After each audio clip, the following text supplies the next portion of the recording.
Ozalana phela ngithi vela ngila mina ngakuwe la uhlala khona emadala eJosh Gong sengena aphatha ngikutholi ozalana mfana. Sanibonani ngibingelele ngiphinde nginamukele kwiNyado No TV umqalo we-channel sacela wenze ukulungileyo ukuthi uchofe ibhathini elibhalwe ukuthi subscribe ukuze uzoba ngokuqala ukuthola izindaba kule channel yakho oyithanda kakhulu iNyado No TV. Bafowethu ngilethele indaba eyishuba kakhulu bafowethu iyaqhubeka impi kaMbeje kanye noGcabashe ngenxa yokuthi isuke lapha estudio esikhulu lapha eMashingeni isuswe uThamsanqa umfoka Sibiya ngesikhathi ebuza ukuthi khona lo mfoko umkhaya wami lo uMbeje lo. Uthi impela uyagida lapha kuyibhova ngaqinisekisa nilokho.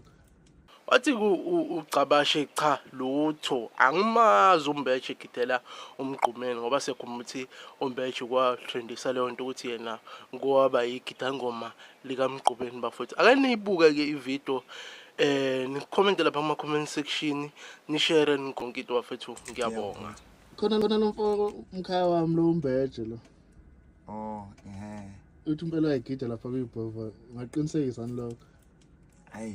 Angimazi. Wena shiphi ufika ugoca utshwala labe zizokhuluma izinto ongazazi lokhu ukhophozela la ubheka phansi yathi ufudu ngizothi abakubuyisele ejele athi uqhamba amanga ukuthi wawudla udana obisi ngizothi nje buyiselwe ejele into engizoyenza kuwe ngizoza lapho khona ngiqhumise ngempama ungangijwayeli mfana wami ngiyacela Ozalana phela ngithi vela ngila mina ngakuwe la uhlala khona emadala eJosh Gong sengena aphatha ngikutholi ozalana mfana.